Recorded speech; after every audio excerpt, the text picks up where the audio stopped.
Hello friends, good morning all of you. After long times આપણે ભેગા થઈએ છીએ ચેપ્ટર 4 માટે ટ્રાન્સપોર્ટ મેનેજમેન્ટ લોઝની અંદર. કે ટીએમએલની અંદર આપણે નેક્સ્ટ ચેપ્ટર છે planning for new transport organization. કે આપણે ટ્રાન્સપોર્ટ ઓર્ગેનાઇઝેશનની આપણે પહેલાં પણ લેક્ચરમાં વાત કરેલી છે, લાસ્ટ લેક્ચરની અંદર, બરાબર છે. અલગ અલગ ચેપ્ટરમાં આપણે વાત કરી હતી ને. એક આપણે તો ઓર્ગેનાઇઝેશન સ્ટ્રક્ચર વાત કરી હતી, પછી ટ્રાન્સપોર્ટ ઓર્ગેનાઇઝેશન સ્ટ્રક્ચર પણ આપણે જોયું હતું. તો આપણે આ ચેપ્ટરની અંદર જોવાનું છે planning for new transport organization. કે આપણે કોઈ પણ ન્યૂ ટ્રાન્સપોર્ટ ઓર્ગેનાઇઝેશન બનાવવું હોય અથવા તો કરવું હોય, બરાબર છે, તો એના માટે આપણે કેવા પ્લાનિંગ કરવા પડે અને કેવા આપણે સ્ટેપની જરૂરિયાત પડે, એના માટે કયા આપણે આ સિલેબસમાં ટોપિકની અંદર કવર થાય છે એ આપણે આ લેક્ચરની અંદર ધીમે ધીમે આપણે સ્ટાર્ટ કરીશું, બરાબર છે. તો ફર્સ્ટ વન આપણે જોવાના છીએ જિયોગ્રાફિકલ કન્સિડરેશન. મીન્સ કે ભૌગોલિક દ્રષ્ટિએ આપણે એની અંદર કેવા આપણે વસ્તુ આવી શકે છે, બરાબર છે, ન્યૂ ટ્રાન્સપોર્ટ ઓર્ગેનાઇઝેશનની અંદર. તો તમે જોઈ શકો છો કે તમને 3 મુદ્દા આપેલા છે. ફેક્ટર છે, બરાબર, ફેક્ટર છે, પછી ડેફિનેશન છે અને ટ્રાવેલ ઇમ્પેક્ટ છે. કે આપણે ન્યૂ ટ્રાન્સપોર્ટ ઓર્ગેનાઇઝેશનની અંદર જિયોગ્રાફિકલ કન્સિડરેશન આપણે જોવાનું હોય, બરાબર, તો આપણે કેવી વસ્તુ અંદર ઇનબિલ્ટ થાય છે. First one is a regional accessibility, બરાબર. મીન્સ કે જ્યાં આપણે એનું ડેફિનેશન શું કહેવા માગે છે કે આપણે અર્બન એરિયાની અંદર લોકેશન પ્રમાણે એનું ડેવલપમેન્ટ કરવું જરૂરી છે, બરાબર. Location of development relative to regional urban centre. કે આપણે જે અર્બન એરિયા હોય ને ત્યાં આપણે ડેવલપમેન્ટ કરવું હોય તો એનું લોકેશન ખાસ જરૂરી છે. હવે જ્યારે આપણે લોકેશન પ્રમાણે આપણે ડેવલપમેન્ટ કરીએ છીએ અર્બન એરિયામાં, તો આપણે ટ્રાવેલ ઇમ્પેક્ટ ઉપર શું ફેર પડે છે, બરાબર છે. Reduce per capita vehicle mileage, બરાબર, વ્હીકલ માઇલેજ ઓછું થઈ શકે છે. અને central area resident typically 10 to 40% late than urban fringe. કે અર્બન પરિસરની અંદર અર્બન પરિસર કરતાં આપણે 10 થી 40% આપણે કે જે આપણે ઉપયોગ કરીએ છીએ વ્હીકલનો, બરાબર, રેસિડન્ટ પ્રમાણે 10 થી 40% ઘટી જાય છે, બરાબર. કે જે આપણે ટ્રાવેલિંગની એટલી બધી જરૂરિયાત પડતી નથી. પછી next one is a density. Okay, people or job પર યુનિટ અને લેન્ડ ઓફ એકર, બરાબર. કે આના તમે ડેફિનેશન શું કહેવા માંગે છે કે આપણે કોઈ પીપલ હોય કે જોબ હોય, બરાબર, તો એના પ્રમાણે એરિયા ખાસ જરૂરી છે. આનું થાય તો કે આનાથી ઇમ્પેક્ટ એવી થશે increase the use of alternative modes. એટલે અલ્ટરનેટિવ મોડનો તમે વધારે પડતો આપણે ઉપયોગ કરી શકો છો અને વ્હીકલ ઓનરશિપ અને ટ્રાવેલની આપણે જરૂરિયાત ઓછી થઈ જશે, બરાબર છે. પછી છે મિક્સ. તો કે proximity between different land using. Okay, આપણે કઈ લેન્ડનો ઉપયોગ કરી શકીએ. ડેફિનેશન શું કહેવા માગે છે? Housing, commercial and institutional. કે આજે આટલા એરિયા હોય, બરાબર છે, તો એમાં મિક્સ પ્રમાણે જરૂરિયાત હોય છે. દાખલા તરીકે આ તમે ઉપયોગ કરો, આજે તમે વસ્તુ ઇનબિલ્ડ કરો ત્યારે શું વસ્તુ થાય તો કે અલ્ટરનેટિવ મોડનો તમે ઉપયોગ વધારી શકો છો. પછી વોકિંગ ડિસ્ટન્સ વધી શકે છે. પછી mix uses area typically 5 to 15% less vehicle travel, બરાબર. વ્હીકલ ટ્રાવેલ 5 થી 15% ઘટી જાય છે. કારણ કે બધું આપણે હાઉસિંગ એરિયા હોય, કોમર્શિયલ એરિયા હોય, ઇન્સ્ટિટ્યુશનલ એરિયા હોય ને આપણે એટલી બધી વ્હીકલની જરૂરિયાત પડે નહીં, બરાબર છે. ધીસ ઇઝ કોલ્ડ આ ટ્રાવેલ ઇમ્પેક્ટ આની એટલી પડે છે, બરાબર. પછી છે સેન્ટર્ડનેસ.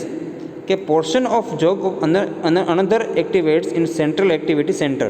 મીન્સ કે આપણે 30 થી 40% commuters major commercial centre are alternative modes compared with the 5 to 15% at the dispersed location. કે આજે અલ્ટરનેટિવ મોડ છે, બરાબર છે, માણસો માટે આપણે મેજર કોમર્શિયલ સેન્ટરની અંદર શું થાય છે, અલ્ટરનેટિવ મોડ 30 થી 40% વધી જાય છે. અને કમ્પેર ટુ ડિસ્પર્સ લોકેશન, કે જે બીજા લોકેશન કરતાં 5 થી 15% આપણે ઘટાડો થાય છે, બરાબર છે. This is called centredness. પછી છે નેટવર્ક કનેક્ટિવિટી, બરાબર છે. ફેક્ટર શું કહેવા માંગે છે તો કે ડેફિનેશન છે degree that walkways and road are connected. Means કે નેટવર્ક કનેક્ટિવિટી જ્યારે તમે ફેક્ટર ઉપયોગ કરો છો ત્યારે શું થાય, વોકવેઝ અને રોડની કનેક્ટિવિટી આપણે સારી મળી શકે છે, બરાબર. તો એની ટ્રાવેલ ઇમ્પેક્ટ ઉપર શું અસર કરે છે તો increase the roadway connectivity can reduce vehicle travel. કે આપણે રોડવે કનેક્ટિવિટી વધે વોકિંગ ડિસ્ટન્સની અંદર, બરાબર, તો શું થાય, વ્હીકલ ટ્રાવેલ આપણે ઘટી જાય છે. અને શું થાય, improve walkway connectivity, increase non motorise travel.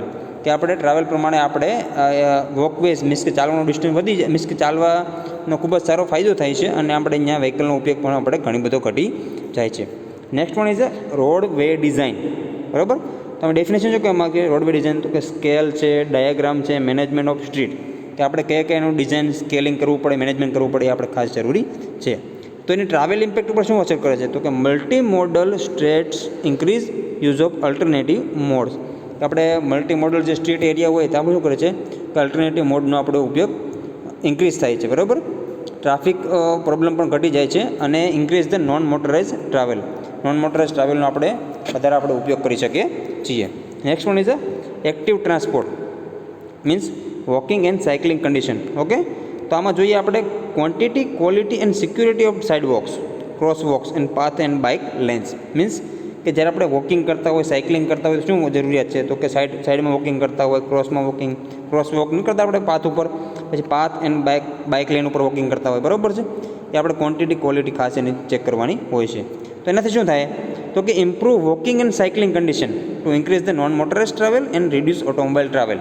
બરાબર, કે જ્યારે તમે એક્ટિવ ટ્રાન્સપોર્ટ ઉપયોગ કરો છો એટલે શું થાય, સાયકલિંગ કન્ડિશન ઇમ્પ્રૂવ થશે, વોકિંગ કન્ડિશન પણ ઇમ્પ્રૂવ થાય. એટલે શું થાય, એટલે આપણે જે અમુક એરિયા હોય કે જે ભૌગોલિક, આપણે મેં તમને કીધું ને જિયોગ્રાફિકલ કન્સિડરેશન મીન્સ કે ભૌગોલિક દ્રષ્ટિએ આપણે જોવાનું છે આ બધા parameter.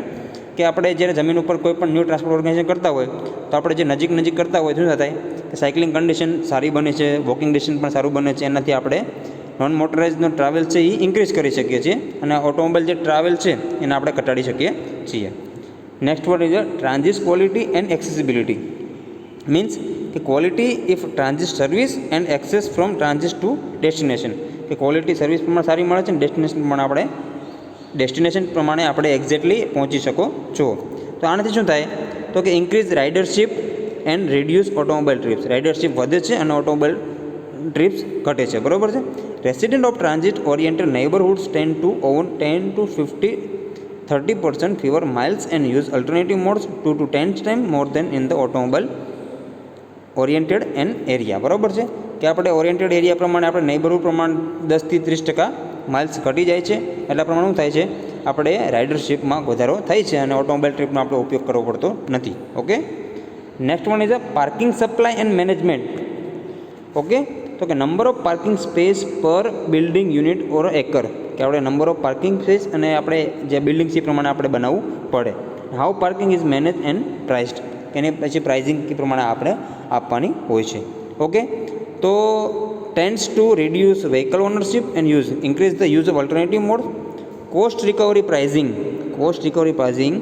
Uses finance parking facility. અમુક જગ્યાએ આપણે ફાઇનાન્સ પાર્કિંગ ફેસિલિટી પણ એનો ઉપયોગ કરી શકો છો. એનાથી આપણે typically reduce automobile trip 10 to 30% આપણે ઘટાડો કરી શકીએ છીએ. પછી next one is site design. તો કે હમણાં weather oriented for auto or multi modal accessibility. આપણે વેધર પ્રમાણે એની સાઇટની ડિઝાઇન પણ આપણે જોવી પડે છે. More multi modal site design can reduce automobile trips. કે આપણે ઓટોમોબાઈલ જે આપણે મલ્ટી મોડલ સાઇટને સારી રીતે ડિઝાઇન કરી શકીએ તો આપણે ઓટોમોબાઈલ ટ્રીપ્સને ઘટાડો કરી શકીએ છીએ, બરાબર છે. અને આમાં આપણે અધર મોડ પ્રમાણે આપણે ઇમ્પ્લિમેન્ટ અને ઇમ્પ્રુવમેન્ટ પણ આપણે કરી શકીએ છીએ. Next one is a mobility management. તો strategies that encourage more efficient travel activity. Strategy પ્રમાણે આપણે ટ્રાવેલ એક્ટિવિટીને એફિશિયન્ટ સારી બનાવી શકીએ છીએ. તો ટ્રાવેલ ઇમ્પેક્ટ ઉપર શું અસર થાય તો કે increase use of alternative mode, impact of specific factor. કે આપણે સ્પેસિફિક ફેક્ટર ઉપર આપણે એની ઇમ્પેક્ટ સારી મળે છે, બરાબર.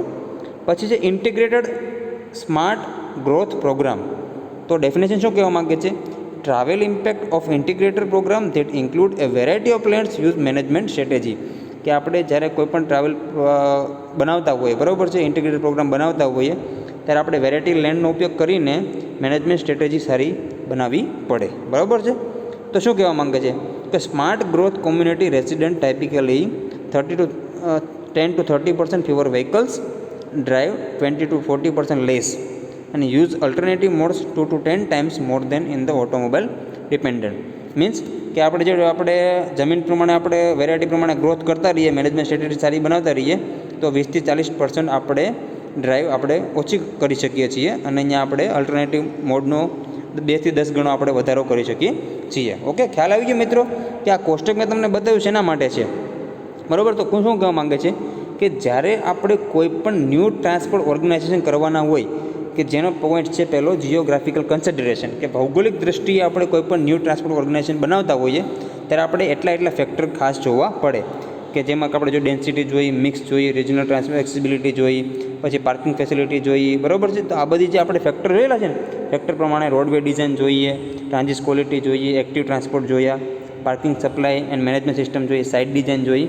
ઓકે, તો આ બધા આપણે ફેક્ટર ખાસ જોવા પડે છે અને એની અંદર ડેફિનેશન અને એની ટ્રાવેલ ઇમ્પેક્ટ ઉપર શું અસર થાય છે એ આપણે ખાસ ચેક કરવાની હતી. બરાબર. This is cold geographical consideration. Okay, તો આપણે નેક્સ્ટ ટોપિકમાં આપણે ફરીથી મળીશું. આજે આપણે એટલું રાખીએ.